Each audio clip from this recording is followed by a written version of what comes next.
Thanks for joining me on episode 1422 of the Inspired Stewardship Podcast. I'm Tom Herman. I challenge you to invest in yourself, invest in others, develop your influence, and impact the world by using your time, your talent, and your treasures to live out your calling. Having the ability to discover your unique God-given purpose is key, and one way to be inspired to do that is to listen to this, the Inspired Stewardship Podcast with my friend Scott Mater.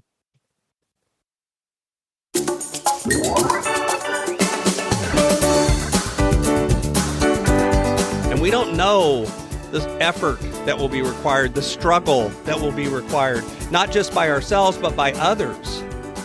It might be a lifetime of work and effort. It might be the twinkling of the eye. But in whatever moment, whenever that stone rolls away, Jesus will be there. Welcome and thank you for joining us on the Inspired Stewardship Podcast. If you truly desire to become the person who God wants you to be, then you must learn to use your time, your talent, and your treasures for your true calling. In the Inspired Stewardship Podcast, you will learn to invest in yourself, invest in others, and develop your influence so that you can impact the world.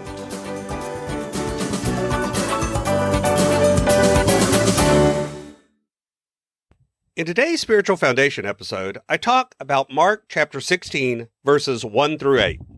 I share how the Easter story shows us a path to looking for Jesus. I also share how the Jesus we are looking for may not always be the Jesus we find.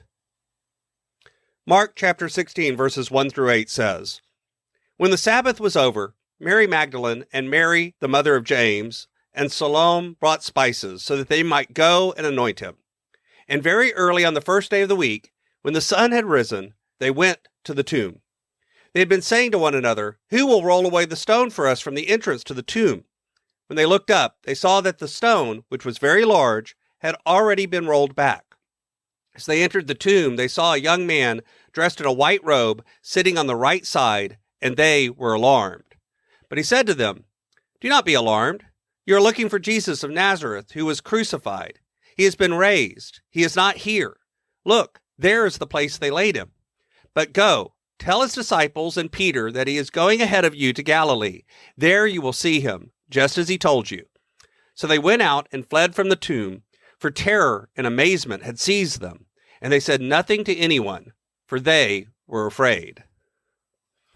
So the Easter story is one that is often familiar to many of us, and this version in Mark is probably, at least by most scholars, assumed to be the earliest of the gospel Easter stories. And in fact, where we end it today is considered to be the first ending of this part of the gospel. There's other passages and verses that go after this that extend the story, but those were probably added later. If you think about Mark's story, there seems to be a question that isn't really a question at the heart of that story. This messenger, this person dressed in white or angel dressed in white, it's not really made 100% clear, says to the women, "You are looking for Jesus." Notice that's actually made as a statement, not a question. It seems like an obvious thing, right? Of course they're there looking for Jesus. That's the tomb where Jesus was laid. Of course that's what they would be doing. And we often come to Easter with that same sort of assumption. Of course we're here looking for Jesus. But oftentimes when we come looking for Jesus, we're distracted and paying attention to other things that are pulling us away from really looking for Jesus. In some ways, maybe we're looking for the wrong Jesus or looking for Jesus in the wrong places. We often want a Jesus that's comfortably contained, defined, ordered, there in the tomb, defined by rules, one that we can break down and see in the fullness of Jesus and recognize fully. But the resurrected one, the resurrected Jesus, that often defies our attempts to nail him down. It defies our attempts to claim that we understand fully all that Jesus is intending for us and for others. We often want to put ourselves in the place of Jesus and say that we understand him so fully that we are the owners of Jesus. But Jesus, the resurrected one, has broken free from the tomb. He's no longer contained. He's no longer held up by us. Think about the mindset of the women as they're making their way to the tomb that morning. They're going to serve. They're going to do their duty, what it is that they are to do because there was a death.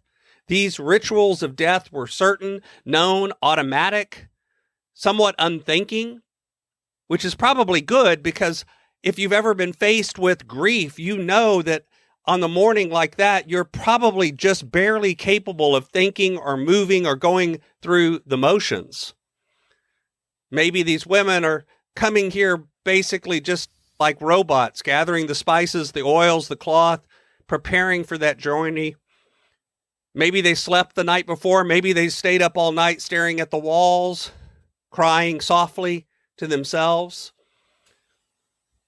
But still, they're driven by a need to serve, to do something that makes sense during that senseless time. And so they set out together and yet also alone in their pain, in their silence. They walked there burdened by this weight that they can't even describe. And then someone looks up and says, "The stone." And they stopped dead in their tracks. They stopped their march. Their way was blocked, but not by the stone. Instead, they were blocked by this feeling that their duty, their hope, the thing that they were there to do, that last moment of service, somehow has been taken from them. They couldn't take that last look. The body wasn't there. The body of that person that they had loved more than anyone wasn't there. The stone had been rolled away, and somehow the body had been stolen. But who would do that? Who would roll away the stone? And I think when we think about the stone, we can think about not just the physical stones that come into our life, physical stones of illness, physical stones of relationship, but also all of those stones that bring us up, that move to tear us down more than they build us up. The things that where we sit in judgment on each other, where we rip each other apart, where we have a job that's killing ourselves, living a lifestyle that's keeping us from living out our calling and doing what we really are meant to do. Maybe we have feelings of fear, of contempt, of pride, of anger. Whatever it is, we have stones in our life that keep us from reaching Jesus. And the women were wondering in this moment, who would roll away the stone? And yet the stone was gone. Who is there that can roll away the stone in our life? They run forward now. They look into the tomb. They went to look for Jesus because that is who could roll that stone away. That is who could allow them to perform the service. And instead, Jesus isn't there. He's not in a grave. He's not hanging around in the cemetery. He wasn't behind the stone. Instead, they find an angel who asks them that question that isn't really a question. It's a statement. You are looking for Jesus. And then Mark says now that they run away in terror and amazement. And again, that's the ending that Mark originally ended with. Later, the early church didn't like that ending. They gave us more comfortable certainty by adding verses that followed. But Mark leaves the story in an unfinished state, because I think all of us have our story in an unfinished state. Mark was telling the story to people who knew that Jesus was alive, and yet he says here in the story they told no one. How then did the word get out? How then did the world hear that Jesus was alive? Jesus rolled away the stone. Jesus is the only one that can roll away the stones in our own life. That silence from us isn't the final word. God and God's hope is the final word.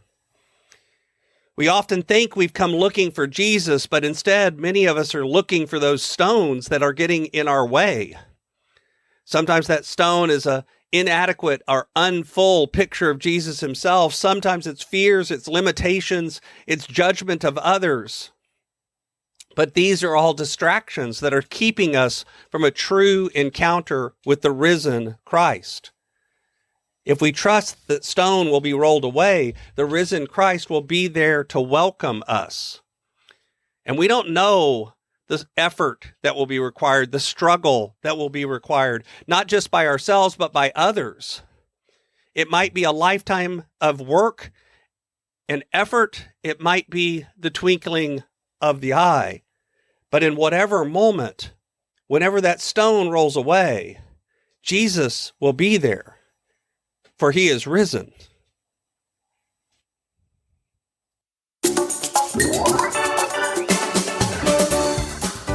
Thanks so much for listening to the Inspired Stewardship podcast. As a subscriber and listener, we challenge you to not just sit back and passively listen, but act on what you've heard and find a way to live your calling. If you enjoyed this episode, do me a favor. Go over to facebook.com/inspired stewardship and like our Facebook page and mark it that you'd like to get notifications from us so that we can connect with you on Facebook and make sure that we're serving you to the best of our abilities with time and tips there. Until next time, invest your time, your talent, and your treasures. Develop your influence and impact the world.